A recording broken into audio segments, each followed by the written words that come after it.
Welcome, everyone. I'm delighted you've joined me today for this session on freeing her inner voice, how we can help our grandgirls and the young ones we love to trust their natural wisdom. This is our agenda for today. I'm going to first introduce myself and talk about what I see and the research says is the need for young girls to work in this area. Then I'm going to share a strategy with you that I have developed, but I've used a lot of other resources and expertise to help me pull this together in a way that I think is easy to understand and remember for me, and I hope it will be for you, and also very easy to remember for young people as well. So it's a hook that I think you'll be able to hold on to and carry with you and teach the young ones in your lives forever and ever. It'll be a strategy session, and I'll share some of the things that are exciting that are going on in this world of Changemaker You, as I call it. And then if you stay till the very end, I have a guide that I will send to you that I think will sum things up. So if you're like me, you're a note taker, I would take notes, but you really don't need to because you will have a handout that kind of gets to the gist of what we're sharing today at the very end. So this is me. I'm Patti Talbot. And I am a grandmother of three darling children. Two of them are granddaughters and one grandson. And they are in that elementary school age that I just love because I was at one time an elementary teacher and an elementary counselor and an elementary school principal. So that is a very special love in teaching time for me. Before going on to 10 years at the university, teaching methods for elementary teachers and also school leadership for people that were preparing to be school principals like I was for some time. During that time, I became something of a world traveler. One of my favorite things that I got to do with other wonderful colleagues from whom I learned so much, but to take students, mostly who wanted to be teachers, to the beautiful country of Malawi, which calls itself the warm heart of Africa. And we had rich and wonderful and rewarding experiences there. And that experience really changed my perspective on the world. And I became really passionate about something called global education and how can we become citizens of the world and understand things from various perspectives, very different from the one that I was used to. I call myself a tree hugger, not only because I love trees, but because I use trees as a metaphor in a lot of the work that I do these days. And I'm all about trying to inspire change makers while I aspire to be one myself. The journey after I retired from my work at the university preparing school leaders has been a really interesting one. I've spent the last 6, 7 years trying to figure out, now that I'm outside of that structured system and I'm living life on my own terms, what do I still have to offer to the world? Because I still have quite a lot of energy and quite a lot of passion about teaching and learning, and especially this idea of global education and what does it take to be a person who can make a difference in the world. So one of the many programs that I joined was this wonderful coaching certification with an organization called One of Many in the United Kingdom. So I've made quite a few trips over there in the last few years, preparing myself for the work that I think I was meant to do now, which is all about leadership and empowerment for women and girls. So my training allows me to do coaching for women and coaching for leaders, and specifically focused on confidence and leadership and positive change. What I'm going to share with you today is some easy ways that you can also become a coach. And I'm not talking about a professional coach. You do have to go through a program and learn some specific tools and strategies, like I did with One of Many, if you want to be a professional coach. But there are many skills and strategies that I learned and used that I find are very applicable in a more informal kind of setting. Whether you want to be coaching yourself, which I hope we all are working on doing all the time, helping ourselves be the best we can be in the world, or we're coaching a peer who's looking to us for some guidance, or the youth that are important to you, the young folks that are important to you. And particularly what I'm advocating is what I'm calling a mutual mentorship kind of relationship, particularly between women who may be grandmothers like myself, or women who are just caring about young people and wanting them to feel successful and competent and confident in the world that can sometimes be rather challenging. What you'll learn about today is my particular model for mutual mentorship and some tried and true coaching strategies that can be applied to this kind of very special relationship between the elder generation and the young ones. One thing that you will hear repeated a lot today, because it's so important, is one underlying principle of coaching. And that underlying principle is that human beings quite often, if not always, have the answers to their dilemmas deep inside of them if they will only listen. And sometimes that listening to self requires the support of non-judgmental others. So remember that it's not about giving advice. It's about supporting people, particularly young ones, to find their own wisdom by listening carefully to what they already know. The need is great. I'm sure this will not surprise you that there is research. This particular study was done by the Dove skincare and soap people. And one of the things that came out of that study was an understanding that 7 in 10 girls believe they're not good enough or don't measure up in some way, whether it be school or relationships or the way that they look. The Center for Disease Control also did a study just a year ago in which they said that teen girls are caught in an extreme wave of sadness and violence.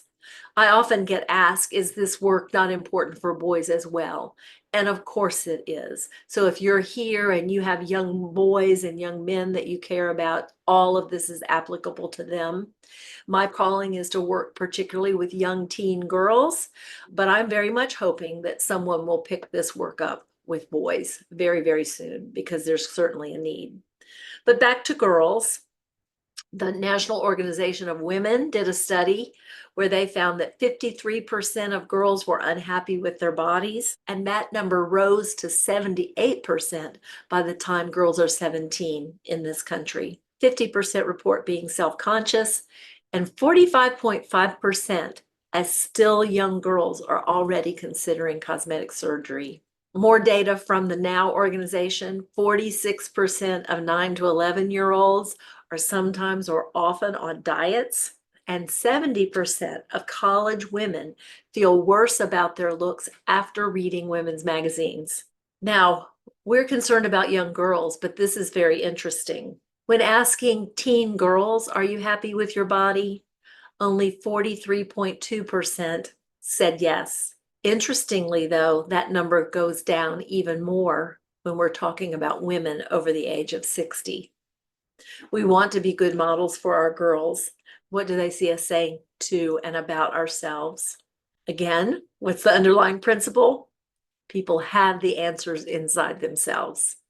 But I want to share with you that this strategy that I've developed actually had its roots in my psyche some almost 20 years ago when my family saw this movie. I'm going to show you just a 3-minute video clip from a movie that you may recognize.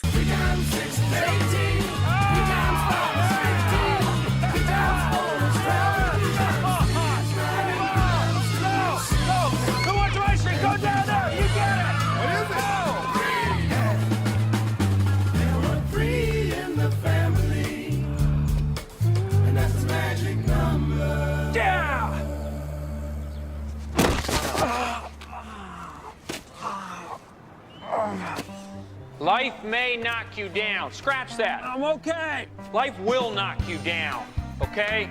It'll kick you in the gut and knock you to the curb, but you can't let it rob you of your nest.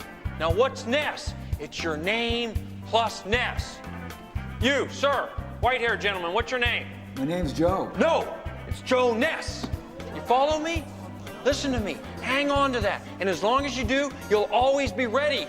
Because when that moment comes, and trust me, it will come, that's when you start throwing 7 different kinds of smoke.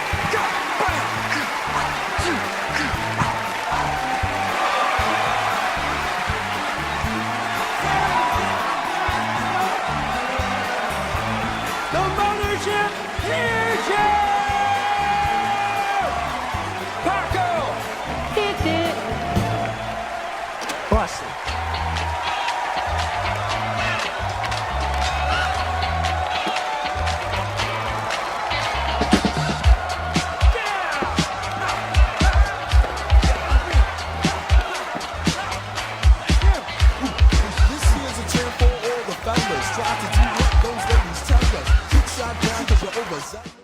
So you see, Owen Wilson there was kind of poking fun at people like me who like to write and like to think about self-esteem and how to help people feel better, and coaches and such, because he's being a public speaker, apparently having written this book about loving and living and embracing your inner ness. Well, when my family saw this movie, and my sons were in their late teens, early 20s, we made it sort of a family joke. We were always going around saying, don't lose your Pattiness. Be sure and embrace your Lee-ness, or your Jamie-ness, or your John-ness. And that kind of hung with me for all these years until just the last couple of years, I started playing with that ness suffix myself. And so what I've developed for you today is a way for all of us to think indeed about our inner ness. If you think about the natural wisdom inside of us, our inner voices, that's what we're talking about here. But I'm going to break it down a little bit further for you so you can hold on to what I think is a deeper meaning in those 4 letters, N-E-S-S. So I have made her-ness, or your-ness, or their-ness, or our-ness stand for these 4 things. N is for nature, E is for energy, S is for story, and the second S is for system.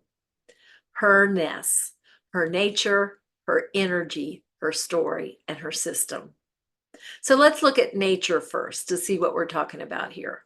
I sometimes call the first quadrant of my model beingness, because the beingness is all about our human nature based on our needs as people.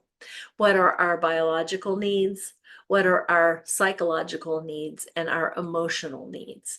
So remember that ness is for your natural needs. The E stands for energy. And by this, I think about your doingness, how you show up and take action in the world. But it's really also very much rooted in things like your personality and how you manage your energy and what you need. Are you an introvert or an extrovert? Are you a morning person or a nighttime person? Are you a person like me that talks energetically with your hands and moves pretty fast? Or are you a person that moves a little more slowly and deliberately? What's your energy like in the world? The first S is for your story. This is about your connectedness with other people, your social skills, how you show up and interact with others, and also the experiences that you've had in the world, your life experiences, or sometimes we can also call that your social history. How have you interacted with other people throughout your life, in your family, at school, in your community? And the second S is for your system. What's the system that you use to reflect who you are out into the world? What are the habits and practices that help you manage your life and have a meaningful life? These can be based on your core values, your value system that you've been raised with or you've developed as you've grown. It can be based on your spiritual practices or your religious beliefs, or your philosophy of life. All of those things go within your system. What's the system that's working for you? Or is your system working for you? Or how might your system work for you? The practice that I want to teach you today is a simple 4-step strategy that you can use to help honor your ness and your granddaughter's ness, or anyone else that matters to you with whom you are working, that you want them to be comfortable in their own skin, be confident in their own capabilities, and learn to listen to the wisdom that resides inside of them when they pay attention to their nature, their energy, their unique story, and they create a system that works for them. Here's my 4-step mutual mentorship process. 4 coaching steps that I recommend that you use. The first step is a practice that we call devoted listening. The second step is expanding your awareness. Third step is asking permission. And the fourth step is powerful questioning. Now, these are strategies that I learned through my certification as a women's coach with one of many. But most any coaching program, and dare I say, counseling program or parenting program or teaching program, will teach some version of these strategies when it comes to interacting with a person in a way that will help them think and listen to themselves and trust who they are and what they have to bring to the world and trust how to solve their own problems for the most part. Of course, there are times when we might need something more directive than this, but when it comes to trusting yourself and your own wisdom, there is nothing that beats a devoted listener who makes a point of expanding awareness and ask permission before they give examples or advice, and who ask really good, compelling questions. So let's break it down. Remember this, the underlying principle: people have inside of them what they need most of the time. So devoted listening, this is what makes this kind of listening really important. It's devoted. It's the expression of devotion to what the other person has to say, which has a connotation of a kind of commitment, doesn't it? I'm committed to this person's voice and their success, and I'm committed to them learning to trust themselves so that they can feel more confident. It isn't the same as reflective listening. Devoted listening looks something like this. Hmm. Ah. Oh, really? Yeah. Now that may have been a little faster than you would need to do it. Listening sounds coming out of you. Reflective listening, you may have learned, is when you reflect back to the person what you're hearing. But devoted listening is more open and accepting even than that. It's being present and letting the person you're listening to know that you are there solely to hear them, solely to accept them, solely to acknowledge, and to give them the signs that you are trusting their voices to say to you what they wish to say or need to say. The answers are inside of them, and you have to really believe this in order to be a really good devoted listener. The second step is expanding awareness. And this is where you are listening and watching for the energy of the other person. It's where you're paying close attention, not only to their words, but to their body language, to the energy that's flowing out of them. Are they agitated? Are they subdued? Are they sad? Are they lonely? What is the unspoken message coming from them, from their energy, from their aura, if you will, even what's happening around them? At the same time, you're expanding your awareness of the other person by looking at the person intentionally. Expand your peripheral vision. So you're not just staring at the person, you're taking in the whole of the person and their surroundings. And it's a technique that really helps you stay in the moment with them, because it's pretty easy if you're just staring into someone's eyes or staring at them and trying to be a devoted listener where you're really, really listening to them and you're conveying with your sound and your body language that you're very much caring what they have to say.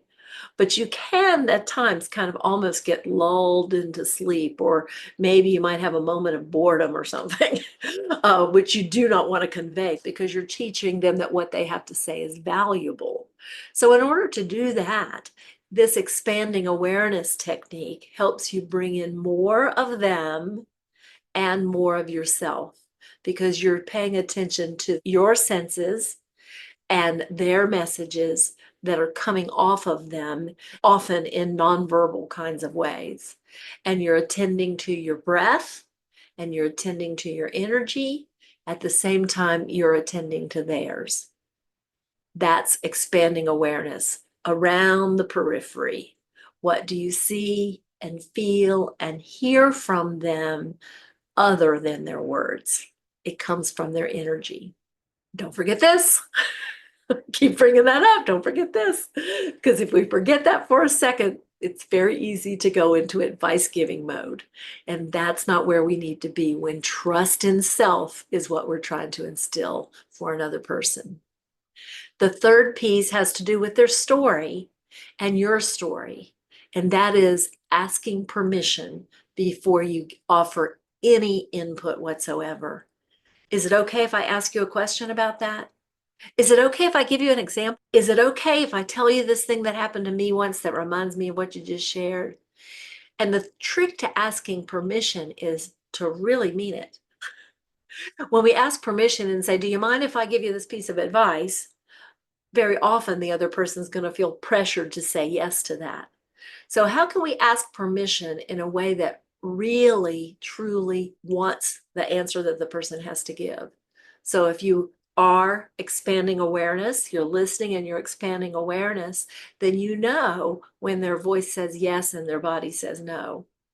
You know if there's hesitation there. So you can say, it's okay. Just let me know if you ever want to hear that. This is your thing. I'm going to reserve judgment. If you can get permission from them for you to ask some powerful questions, then and only then can you go on to step 4. We're asking permission before asking and before telling. Remember this. And if you've gotten permission to ask questions, here are some of the kinds of questions that will be most useful to you. One of many calls them powerful questions, and they have many, many more examples besides the ones I'm going to share with you today. But the powerful questions I'd like to suggest that you focus on today are open-ended and non-directive kind of questions. I've found that the very best open-ended and non-directive questions are the ones that start with the word what. Now, sometimes you can use how or who or where. I never recommend you use why questions because they very often put us on the defensive. When we're asked why something, we think we have to come up with a reason or a rationale. And that's not what this is about, because what we're working on here is not permission from you or have to justify. What we're working on here is building trust in self. So what questions are especially good at that? And you'll see at the bottom of the screen a few examples of ways you might get in. But I can almost guarantee you if you start practicing what questions, they will come. And when you are about to ask a why, if you stop yourself and think, okay, what's a what question instead? That often will give a pause that allows you to think and the other person not to feel rushed. So I encourage you to be creative and as often as possible, find out how deeply you can go with what questions, because what questions get at helping the other person to think, right? To think for themselves. After they've told you what's on their mind and you have listened deeply and with love and devotion, and only those little vocalizations that let them know you're listening, and you've expanded your awareness to pick up on whatever else is going on, then and only then you are ready, after asking permission, to ask some what questions. What do you think will be helpful here? I wonder what you're thinking. I wonder what you think will happen next. I wonder what you could do. What worries you about doing that? What do you know is available to you to help you come up with an answer?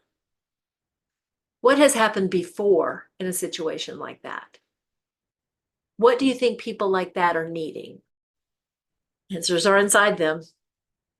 What we're going to do next is give you a turn at devoted listening.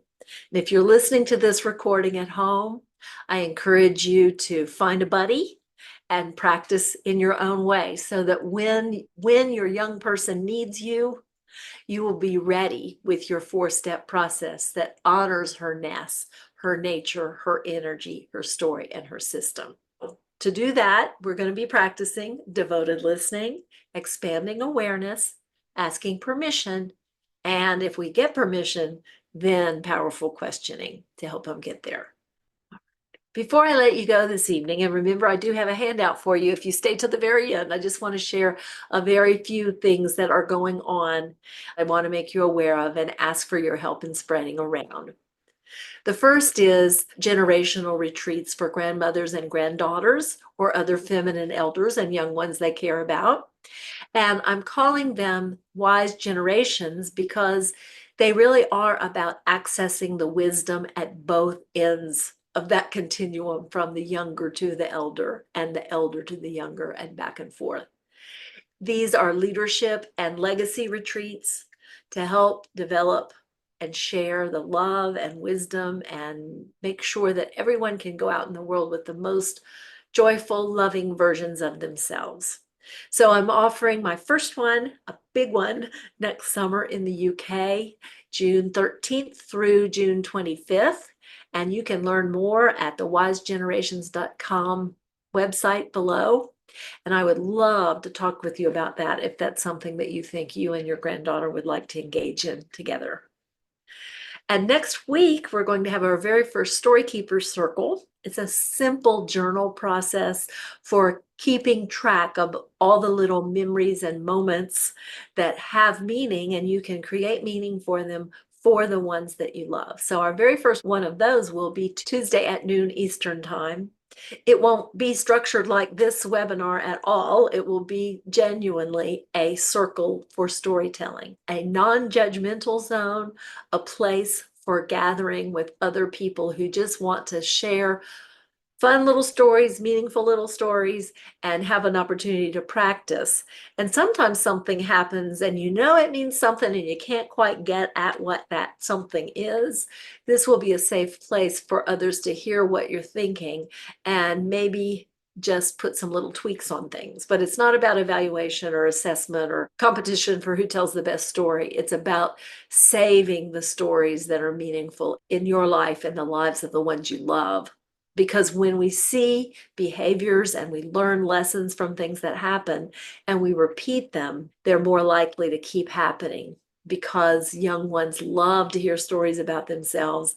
And there's nothing like a story when the central character is your grandchild to help reinforce the behavior or the connection or the lesson that is in the center of that story. They will remember it. And after this is over, I will be sending you a handout that I hope you'll enjoy and I hope you'll use, and I hope it will help you remember our process. In addition, I'd like to send a little survey because I have some other ideas that I'm working on for circles and courses and group coaching experiences that I think might be useful. But I want to offer things that people would actually want to help encourage and support the next generation of change makers. And that's what this work is all about for me. Thank you so much for joining me. May you be grounded in your beingness, guided in your doingness, generous in your connectedness, and inspired in your reflectiveness, so you can change the world on your own terms. I'm Patti Talbot. I'm always learning, and I know you are too.